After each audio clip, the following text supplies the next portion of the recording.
we're not one-dimensional beings. We strive off of human connection, right? You're saying now, like with COVID and everything, human connection's way down. We're seeing the effects from it.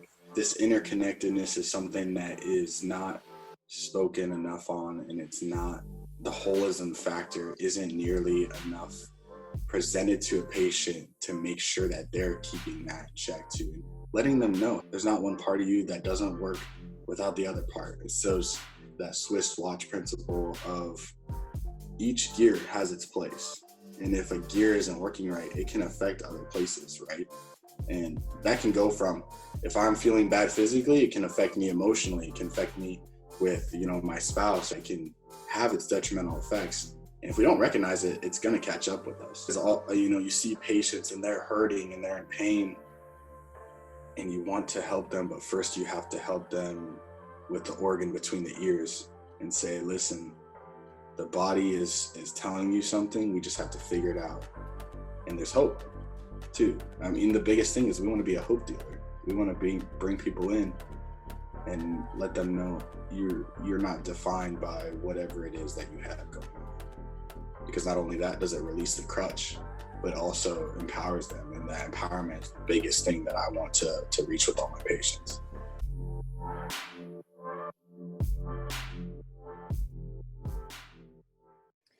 This is the Live Damn Well podcast. My name is Jorge Roman, and my guest today is Dr. Gates Maier, a Doctor of Chiropractic with a Bachelor of Science in Kinesiology. Thank you for being here and welcome. Thanks for having me, man. Really excited for this one. Me too. So we're going to start off just by explaining a little bit of your story. So how did you get into chiropractic, and how is that different from the MD route? Right. I was in my senior year of high school, and for high school in my junior and senior year, we had to do a week-long internship. It could be anywhere, just had to be, somewhere where we wanted to get some experience as far as what we were going to do in the work field. And I had no idea what I wanted to do. Junior year, I shadowed an orthodontist. I hated it. Every part about it, I don't know if I was always more tired because I was there, if maybe I just didn't sleep enough the night before, but it was horrible. And if any orthodontists are listening, respect your profession. It's hard to do. But, then the next year I was like, man, I still don't know what I want to do. A year had passed by. My sister was like, you should check out this chiropractor. And I had no idea what chiropractic was at the time. Hadn't even heard of it. But she was like, yeah, he made me feel really good, after, because she had been in a car accident. And so I went there. Guy was awesome, and he was really knowledgeable as far as how the body works and what to do when somebody comes in, I have pain or I am feeling sick or under the weather. And he was like, all right, well, let's check out, see what's happening. And it wasn't in the form of like a medication. It was really just him allowing the body to do what it needed to do. And I'd say the only difference really between the MD route is, we all have to go to undergrad depending on the state. So a lot of my peers in undergrad, we all were in pre-med basically. So a lot of the same classes there. I graduated exercise science. But when you get to the chiropractic college, you really spend more time in physiology and x-ray.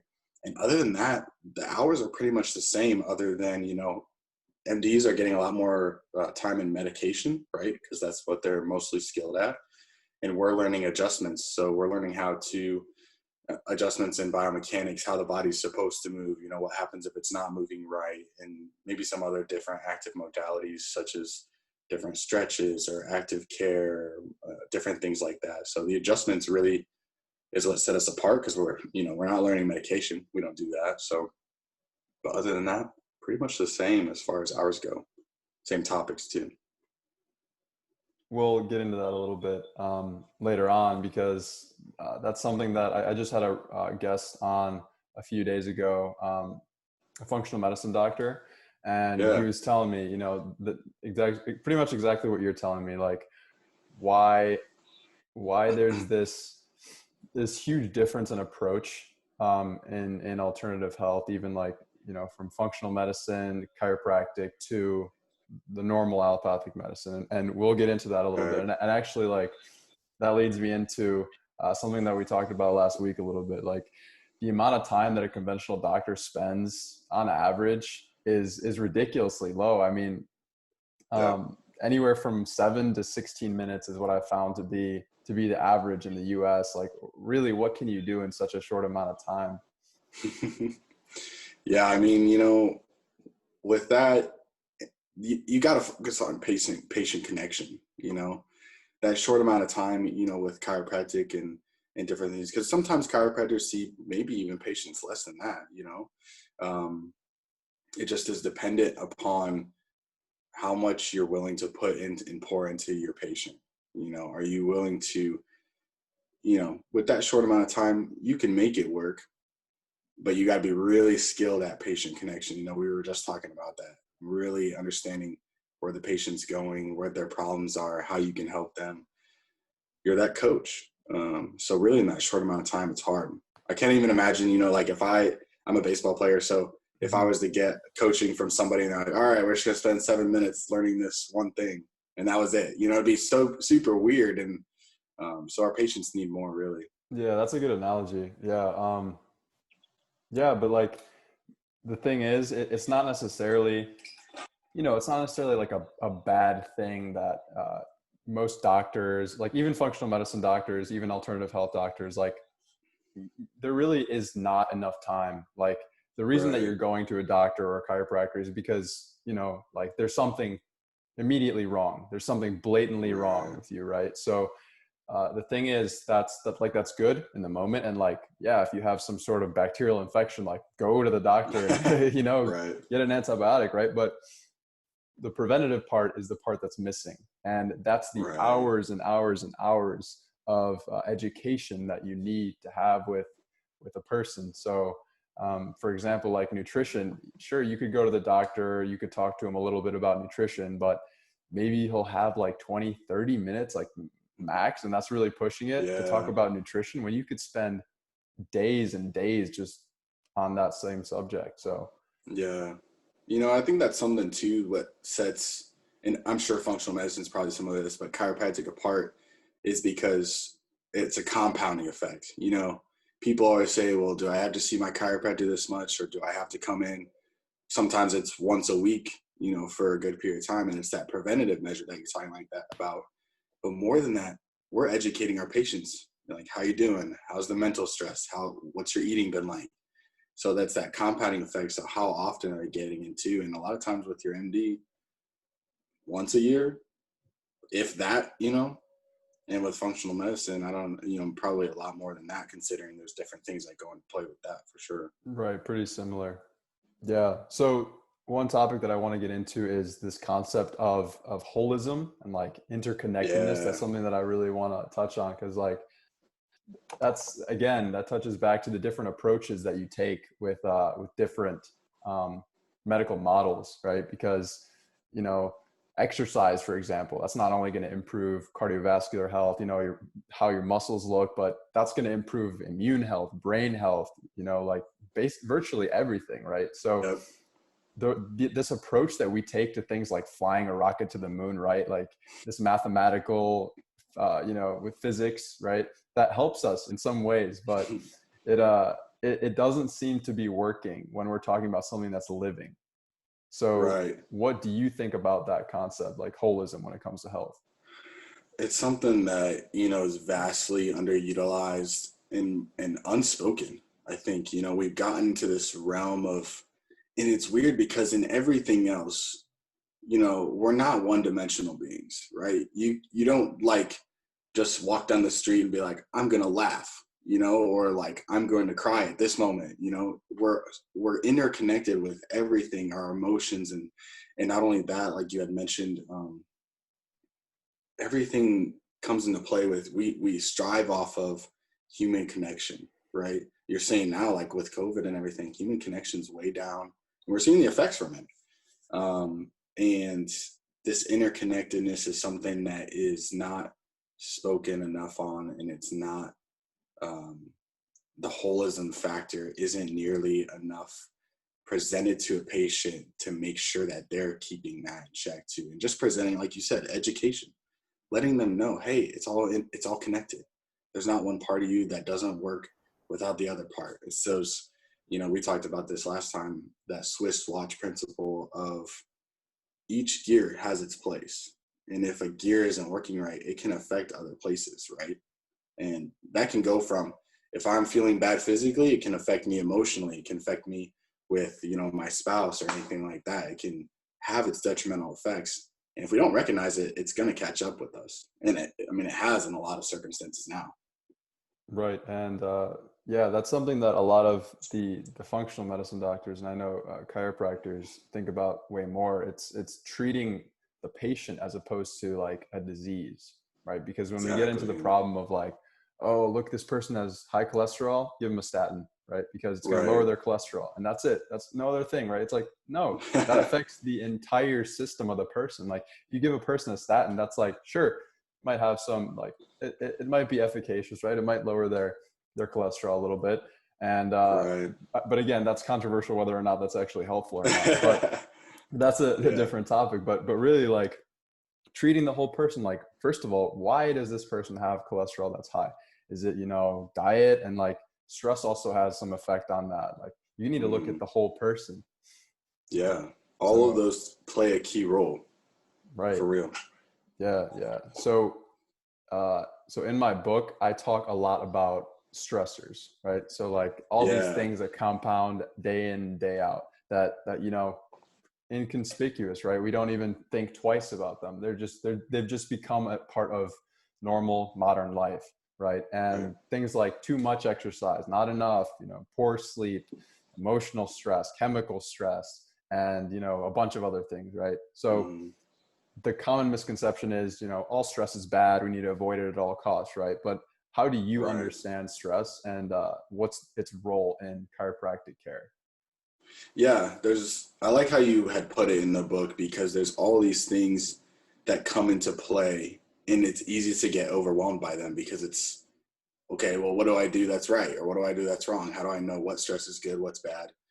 And it's one of those things where the more you can increase how you can combat those stressors, I guess you could say, because let's say if you have a stressful day, well, is it better to go eat McDonald's, or is it better to go eat some good, nutritious, whole food? That's something that's going to help your body in the long run, even if you come into contact with the stress, to help your body to adapt to it easier. Same with chiropractic. The stress response is huge within the spine. If it's not moving right, that stress automatically goes up within the body. Well, then what happens if you also have a bad day at work? You're not eating good, you don't exercise, all these things can pile on. So it's really coming down to, keeping in check what you can, and then being proactive in different things like chiropractic, like nutritious foods. That way, and I think one thing that I've learned a lot too is breath work and meditation, and that impact of it too. Just, it's something that can be viewed as out there, I guess you could say, like, ooh, it's a little weird, but you talked about it in your book, actually, just the breath work, and just, if you're sitting in traffic. I hate traffic, man. Traffic's like the worst thing. So for me, if I'm sitting in traffic and I do that simple, box breathing or something like that, that stress is just way reduced. And it's something where the more that compounds, you're going to see the effect. And until you learn to control what you can, it's that allostatic load that we talked about. It's always gonna be there, and it's gonna go and overflow sometimes. That's the thing, right? Like, all these bad things compound, but like all these good things compound too, right? It's a matter of like focusing on those good habits to try to mitigate some of the potential negatives. Yeah, definitely. So are there specific ways that you found that really help support, our nervous system? Because that's obviously something that, chiropractic care is really focused in on. Yeah. Obviously getting adjusted, getting to your chiropractor, if not on, with the world as crazy as it is, I like to get adjusted 1 to 2 times a week, but it all depends on, like you said, your stress levels. But other than that, I think the biggest thing is movement. We're just talking about exercise and everything like that. And I like how you had put it in your book again. I keep coming back to your book because I really did like it a lot, man. Thank you, man. I appreciate it. Yeah, for sure. If you're exercising, it's going to stimulate all those positive effects, the vagal tone, everything. But if you are exercising too much, it can have a drastic approach to that nervous system. So other than getting adjusted, I really just would be careful about exercising too much, because if you're putting too much stress on that nervous system, it can affect what it's trying to control everywhere else. And your body's going to adapt to that stress. But in the end run, movement is hands down the best, because if you are interacting with your environment and you're interacting and making sure your spine, which houses the nervous system, like if you're not even moving your spine on a daily basis or like walking around, your nervous system is just going to be like, all right, well, what am I here for? Right. So that spinal movement is huge. Exercise in general, I will preach that till the sun goes down. That's the key. So how exactly does an adjustment work? How does it help somebody? Yeah, the adjustment is, first off, crazy powerful. I think it's underutilized because chiropractors, we do an adjustment in what you might go to like a physical therapy, and they quote unquote manipulate. And sometimes those two can be intermingled. But the adjustment takes place on a higher scale, that instead of just impacting a local area, it also impacts the whole system. So if I see a bone that's not moving right within the spine, we did a full exam and everything like that, and there's a bone that's just, it feels stuck, quote unquote, is just the simplest terms. Well, then your body sees it as stuck and it sends a stress response, right? And if there's a stress response, we know the cascade that comes in with that, whether it's hormones, cortisol, all that kind of stuff. So the adjustment comes in and says, hey, I'm trying to get this bone to move. I'm trying to allow the body to see, hey, there's no reason to be stressed. There's no reason to have a negative impact here. And it can decrease not only on the local factor, but for an adjustment, you need to be at 200 miles an hour. So that's why I say it's different than manipulation. You need to be at a certain speed because you want it to affect the brain. Every time I adjust somebody, I'm wanting to affect the brain, not just the local area. Because if I place a force into the body, that bone's moving, the stress response goes down, and then the brain sees, hey, it's okay, let's relax. We don't need to be in fight or flight. And that's just one part of that cascade, because if your nervous system, again, is overloaded with the stress because a certain bone or segment isn't moving, then it can impact that neurological structure within that area and on a gross systematic response too. Yeah, that's really interesting. So take me down to that muscular or even like, like neurological level. What actually happens when you're adjusting somebody? Yeah, so let's start with the muscle, because I think that's something that people can relate to a lot.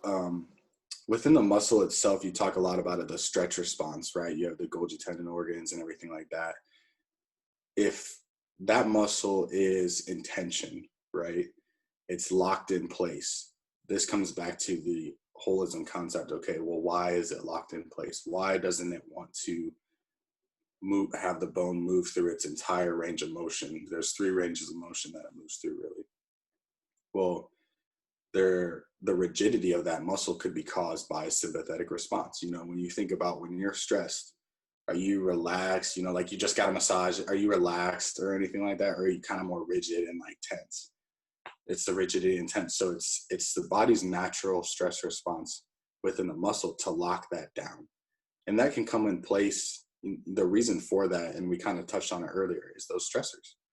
If I have, a negative mental attitude, or I'm not moving, or let's say I took in a toxin, which doesn't necessarily have to be like an actual poison, but in the functional medical realm, we can talk about, certain foods that cause a certain response in our bodies. All these things can cause that muscle to lock down, hold the bone in place. And then the brain registers that neurologically, not only in that section, because if the joint isn't congruently moving, it starts to lock it down and say, hey, well, then we don't need that joint. Like there's a reason that we're doing this, and it's smart. It locks it down because there's injury there, or it's perceived injury. And you don't always have to feel pain. So I think that's one of the common misconceptions is well, I need to go to the chiropractor because my back pain or my neck pain. We have both conscious pain or unconscious pain. And it's that noxious stimuli that's constantly impacting the brain, creating that stress response. So really the way I like to, there's, different things that come into play. You're talking about kinesio, how it affects the joint movement. Then you get into neurological and how that's affected by it. Then you get into muscle. So it's all interconnected in how that structure is functioning as one. You can't have one without the other. Like you can't have a good moving structure and it not affect the neurological or the musculoskeletal, right? So really all that just to come back to, if neurologically I'm impacted, then I'm also impacted at the joint level. And if I'm impacted at the joint level, I'm impacted at the musculoskeletal level. So, and we could go into a lot more science and everything like that. We can do that in our time. But when you get down to brass tacks, that neurological structure is going to be basically we're affecting the neurological structure by impacting the musculoskeletal. Right. And in a shorter sense. Right. And so I've been a competitive swimmer for around 15 years. And so something that's really common there is overtraining, right? And so the thing is, since we train, I don't know, we have like 9 practices a week, anywhere from 2 hours or more. It can really become easy, and it's really like necessary for people to become like dull to pain. Like people work through their pain. Like virtually everyone I know that's been on the swim team has had, one or more, shoulder problems or back problems even, or some sort of problem like that. And like, the thing is, the body is probably starting to get hurt before you actually feel like I can't move my shoulder anymore, right? Like that's the point where it's way too much. Like at that point, it's like, oh, well, yeah, you got to that point because you weren't listening to those small, very subtle cues that, you were hurting your body in some way. Right, exactly. And it all comes down to that, how are the joints? Are they congruent? Are they not? And that comes, maybe that's why we experience no back pain for most of us until we're like 30 or 40. We put those years of stress on our bodies. Or if you get into swimming, you got that competitive nature too, right? Like if you're hurt, well, you're going to swim either way, you're going to push through it. So, which then causes more damage. And then if you don't correct it, well, you're kind of, how they say, I sprained my ankle, or like this is what I use for patients. They're like, I twisted my ankle, 30 years ago, so it always hurts. So I'll say, did you ever untwist it? Because it just gets them on like a level of like, oh yeah, I didn't do anything to correct what hurt it in the first place. Right. Quick intermission. So today I want to introduce you guys to Thrive Market. Now, I know I talk about it a lot, especially if you've heard my podcast, but there's a good reason for that. So first of all, if you've tried eating healthy, tried going organic, tried going the whole foods route, trying to eat as little processed food as possible, that's great, but it can take a toll on your wallet, especially in the tough times that we're dealing with right now. So the amazing thing about Thrive Market is it's really very, very affordable. That's part of what Thrive Market wants to do, is they partner specifically with only sustainable brands that provide quality products. The thing I love about them is even though some of their food is processed, it's minimally processed. Like we have stuff like dark chocolate with sea salt and almonds, sweetened with organic raw coconut sugar, and it tastes really great. So you don't have to sacrifice flavor for health, right? And that's something that I think Thrive Market really embodies. So the thing is, Thrive Market doesn't just offer really healthy snacks. They also offer things like Shop by Diet, where if you're paleo, vegan, vegetarian, keto, you can shop all of those things by that category, which makes it super, super helpful. And if you're looking for snacks, you can look for that right there. You have all types of food, you have all types of diet. You can buy meat and seafood, which is frozen and delivered right to your door. So wild caught, free range, all that stuff. You can buy meals that are already pre-made for you. There's wine for those that can drink. Supplements, which are very high quality. Beauty products, bath and body for kids, for your home, like cleaning detergents. even things for your pets like cat food, dog food, etc. And the best part is it's delivered right to your door. So if you want to find out more about them and get a $24 free gift, and also as we lead into Black Friday, if you're listening to this in November, then they're going to have a pretty special offer with 30% off your entire order. Check them out in the link in the description.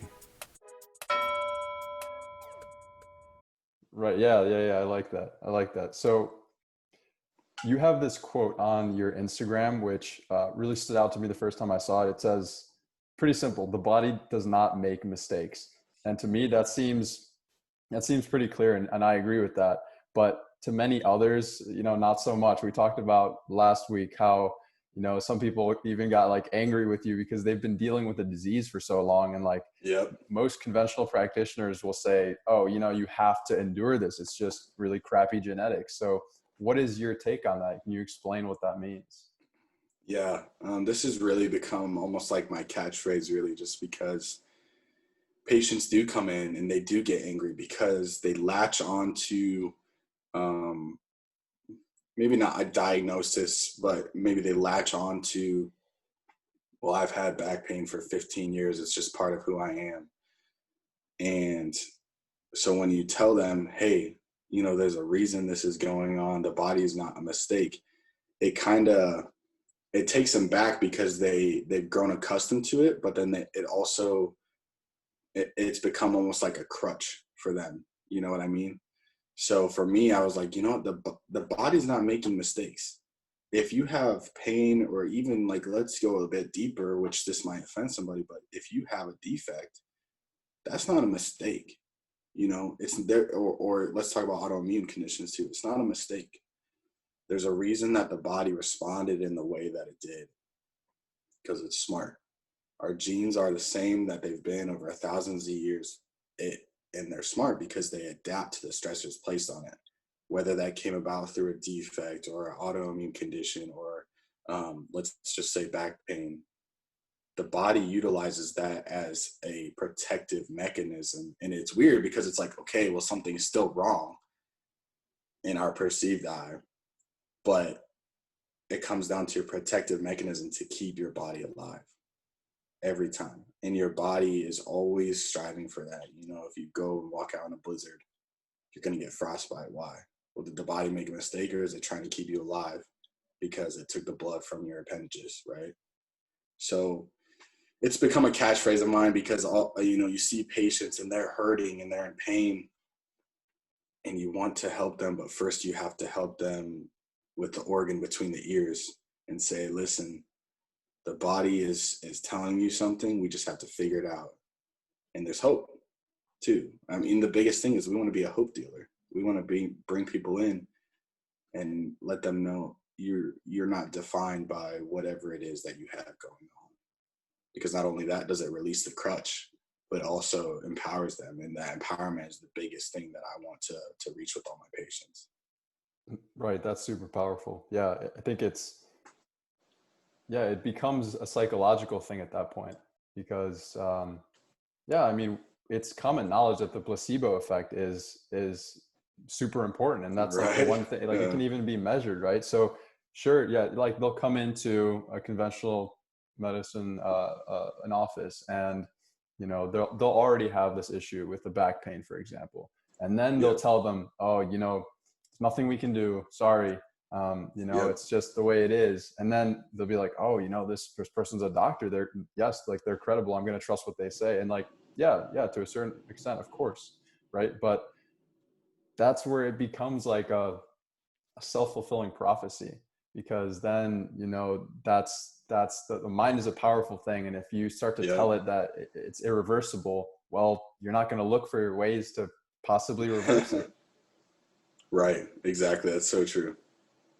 Yeah. So next thing I want to get into is why does popular media and why does conventional wisdom seem to look down on things like chiropractic or functional medicine? Like I went on Wikipedia a few months ago and to look up like, what do people actually think of functional medicine or chiropractic? And it straight up calls it pseudoscience. Like, it's kind of ridiculous to me. Why do you think that is?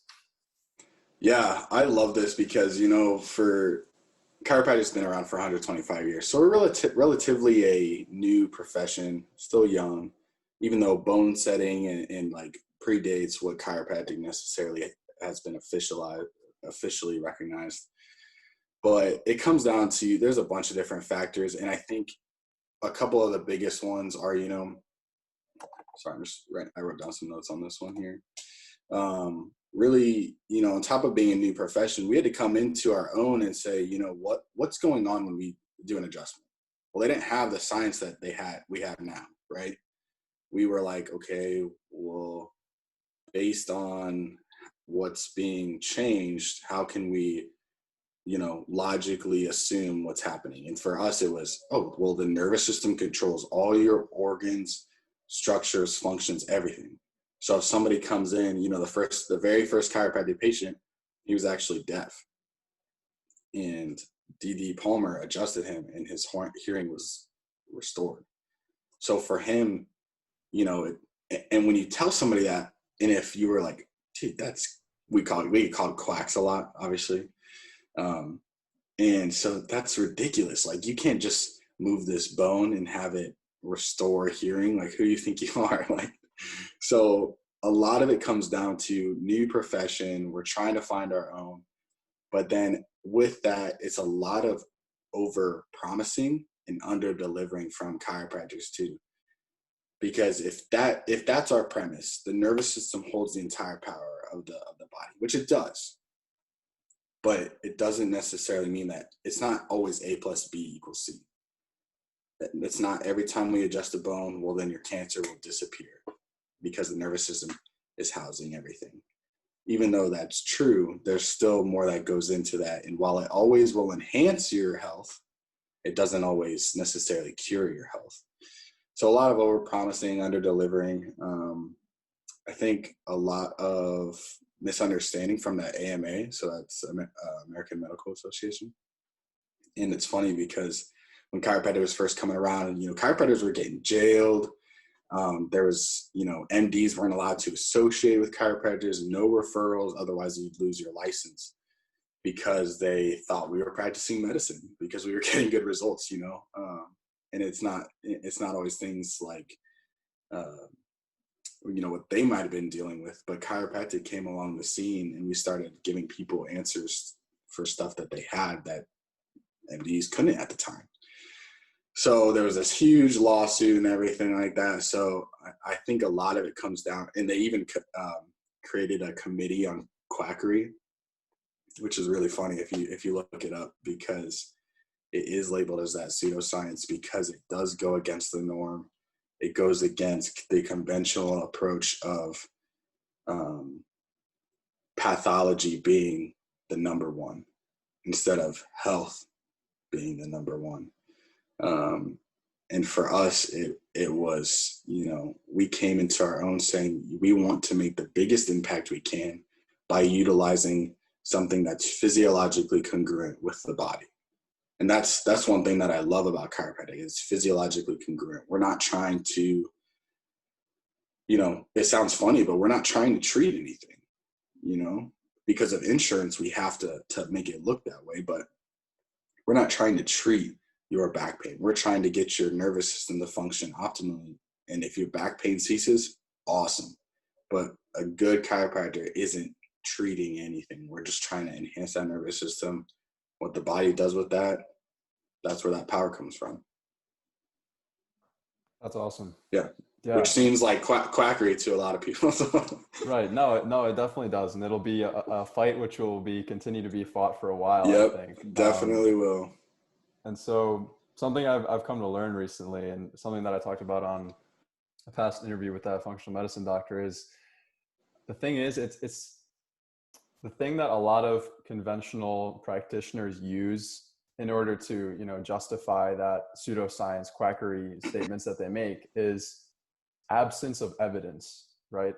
Right. And the thing is, absence of evidence doesn't mean evidence of absence. And so that's what they use to justify those claims and what they throw at chiropractors and what they throw at functional medicine doctors. And that's simply, like, at the foundation, at least a very big part of it is it's a funding issue. Like there's a Right. lot of money in pharmaceuticals. There's a lot of money in what MDs have traditionally done. Um, Right. and so there's a lot of studies, to back that up. And there aren't as many studies with functional medicine, and probably, I haven't personally looked, but probably not as many in chiropractic care either. And so Yeah. that's part of why they justify those statements. Yeah, that's definitely true. And in a world of evidence-based now is the big thing. But I love that quote because it does come down to funding. It comes down to, both, not that functional medicine's necessarily new, I guess, but it can be considered a new profession. You don't have anything, you're starting off of an idea that, I know how the body works.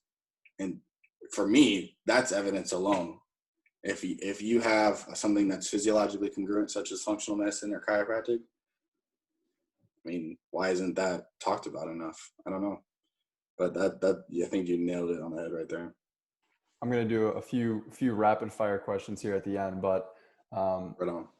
before I do that, I wanted to ask, so I just thought of another thing that I saw on your Instagram, which was like what medicine should be is, and what health should be, is to try to remove the barriers that prevent you from, from reaching health. It's not like, you doing something is fixing it. It's, you're removing the barriers that's allowing the body to fix itself.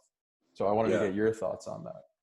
yeah, that's honestly everything to me as a doctor, because I always tell everybody I meet, this every patient, you're the best doctor that I know.